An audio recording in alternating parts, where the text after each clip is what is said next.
Bonjour à tous. Je suis heureux de vous présenter une petite séquence qui est un petit peu particulière aujourd'hui. J'accueille avec moi Éric Levasseur qui se présentera tout à l'heure pour présenter l'action sociale de l'Agirc-Arrco. Sur le salon, tous les ans, on nous demande qu'est-ce que c'est l'Agirc-Arrco, qu'est-ce que vous faites. Donc voilà, j'ai la chance d'avoir aujourd'hui Éric avec moi. Donc Éric, première question, qui es-tu et qu'est-ce que l'Agirc-Arrco ?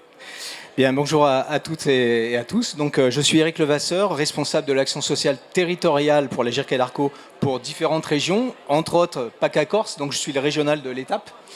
Et je dirais qu'un petit mot ou deux mots sur l'Agirc-Arrco. Une fois qu'on a prononcé Agirc-Arrco, le plus dur est fait. Parce que c'est un acronyme très difficile à dire. Donc voilà, le régime de retraite complémentaire Agirc-Arrco, c'est un régime de retraite obligatoire depuis 1972 de tous les salariés du privé et concerne 57 millions de personnes. Donc voilà, on s'impose déjà quand même en termes de représentation 1,7 million d'entreprises. Et donc notre mission principale, c'est de collecter les cotisations des salariés et des employeurs pour verser une retraite. Donc le message fort, c'est solidarité entre les générations. Actuellement, il y a 6 caisses de retraite complémentaires qui existent et qui sont sous la fédération Agirc-Arrco.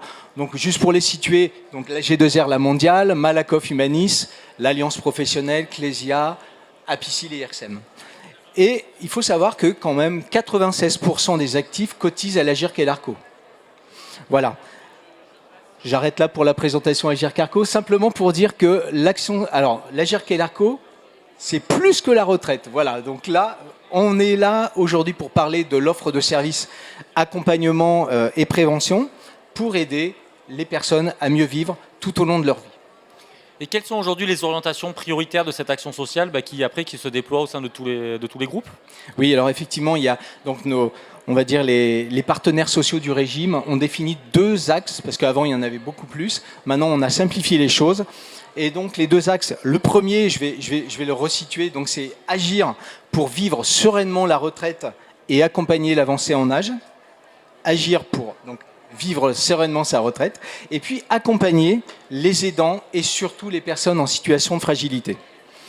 Donc ces 2 grandes orientations, l'objectif c'est de proposer une offre de service globale selon 2-3 modalités. On ne va pas trop rentrer dans le détail, mais quand même, on va dire un service mutualisé ou harmonisé, où là on se veut homogène. On veut proposer un service de même qualité sur le même peu importe le territoire et peu importe l'appartenance à la caisse de retraite complémentaire. Ça veut dire, un exemple, une offre mutualisée, ça peut être un bilan prévention proposé dans un de nos centres de prévention sur les territoires. Et donc là, qu'on soit à Dunkerque ou à Cannes, voilà, on a la même chose. Concernant l'offre harmonisée, je vais parler plutôt du déploiement de la politique habitat et donc la même procédure qui est servie par les caisses de retraite sur les territoires. Et puis, j'oublie une chose qui est très importante à mon avis à ton cœur, c'est l'offre spécifique des caisses de retraite, donc là où on parle d'innovation, de sources d'innovation, de nombreux partenariats, donc c'est le cas aujourd'hui, et beaucoup de caisses ne le font pas, et donc AG2R est vraiment un exemple sur le sujet et nous propose ce fameux lab. Merci. Je vais en citer 2 autres offres qui je pense qui intéressent tout le monde.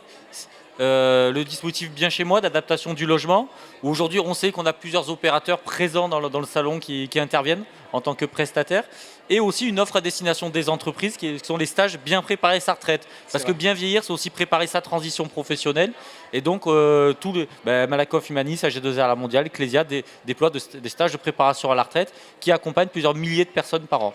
Oui, c'est vrai. Alors, au niveau des entreprises, on parle des stages de préparation à la retraite. Et puis, il y a une chose qui nous est chère aussi au niveau des aidants. C'est une offre de services permettant d'accompagner les entreprises dans la mise en œuvre d'une politique en faveur des salariés aidants. Donc ça, c'est vraiment 2 grands points, 2 grands exemples pour les entreprises. Concernant les actifs ou futurs retraités, On déploie beaucoup de services. Alors, je vais parler d'un service digital qui s'appelle Ma Boussole Aidant, qui est très intéressant. Donc, c'est vrai que là, vous allez sur ce service digital qui, on va dire, répond à toutes les questions, à tous les besoins des aidants sur vraiment une zone bien géolocalisée.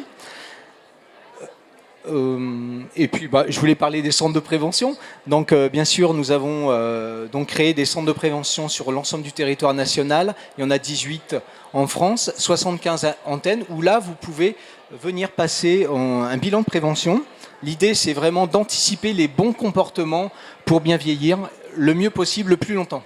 Et en parlant d'anticiper les comportements, bien vieillir, aujourd'hui, est-ce que tu peux me parler un petit peu de l'action sociale territoriale? Aujourd'hui, comment les groupes travaillent ensemble sur un territoire, dans l'animation de ce territoire, mais au service de nos bénéficiaires?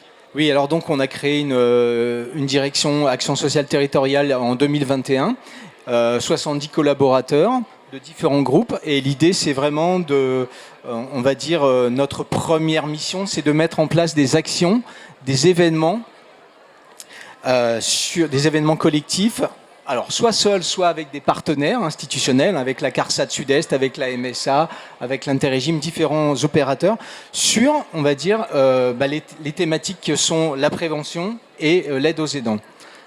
L'idée, c'est aussi de faire connaître et aussi d'informer notre offre de services. Et puis, donc, un sujet qui t'est cher, donc déployer la politique habitat sur l'ensemble du territoire. Sur ces sujets, on a la chance dans le salon aujourd'hui d'avoir plusieurs opérateurs de services qui sont avec nous. Est-ce que tu peux nous dire, tu vas nous parler peut-être de ce que vous faites avec l'été indien? Alors, ça, je crois que tu es vraiment mieux loti que moi pour répondre à cette question, mais effectivement, l'ensemble des services qui sont proposés au sein des résidences autonomie, des EHPAD, d'autres structures, on leur propose justement tout ce catalogue de services à mettre en place et puis financé par les institutions de retraite complémentaires. Voilà, c'est ce que j'expliquais tout à l'heure. On va faire le lien entre les plusieurs tables rondes. Oui. C'est quoi? De notre dispositif d'évaluation de l'ensemble des caisses de retraite, on qualifié une trentaine de solutions. Et ces solutions-là, aujourd'hui, nous le proposons à des établissements dans un plan de transformation global, de pouvoir les financer sous condition. Donc on les rend éligibles à subvention pour le parc privé et non lucratif et pour le parc public. C'est nouveau, c'est une nouvelle façon de travailler. C'est l'expertise du régime au service aussi des établissements ou des prescripteurs du territoire. C'est ça. Donc c'est vraiment de l'innovation, c'est vraiment tout nouveau, puisqu'en fait il y avait une politique habitat qui était vraiment basique, c'est-à-dire une aide financière à la construction, réhabilitation, rénovation de structures. Et puis voilà, chaque année on s'améliore, et puis donc là ce fameux catalogue de services qui est un plus. Et pour terminer, quels sont un peu toi tes enjeux en termes d'action sociale territoriale ou de représentation de la GERCARCO sur les territoires aujourd'hui? Alors notre mission principale, c'est bien sûr d'intégrer ce qu'on appelle l'interrégime, donc les caisses de retraite de base. Donc c'est chose faite depuis cette année avec ce qu'on appelle l'ACEPT PACA, où là on va dire sont regroupés l'ensemble des caisses de retraite de base, MSA, CARSAT, et donc là nous venons de signer cette entrée. Et donc l'intérêt, c'est de collaborer et de proposer aussi des programmes coordonnés, puisque en fait de pouvoir proposer des actions bien réfléchies sur l'ensemble du territoire, main dans la main avec l'ensemble des acteurs institutionnels. Merci Eric. Alors je vous invite à vous rapprocher de l'action sociale territoriale qui aujourd'hui, pour le compte de l'ensemble de nos groupes, organise des ateliers de prévention partout sur le territoire. Oui. Partout dans la région et qui assure aussi une forme de représentation institutionnelle de l'ensemble de nos groupes mutualisés. Donc voilà, là, il y a des points d'entrée pour la station de prévention, vous avez un point d'entrée pour la politique habitat, et Eric qui coordonne tout ça et qui assure la représentation. Donc merci à toi. Voilà, merci beaucoup à toi. Et puis je vous attends sur le stand pour toutes les questions, il n'y a aucun souci. Merci Romain.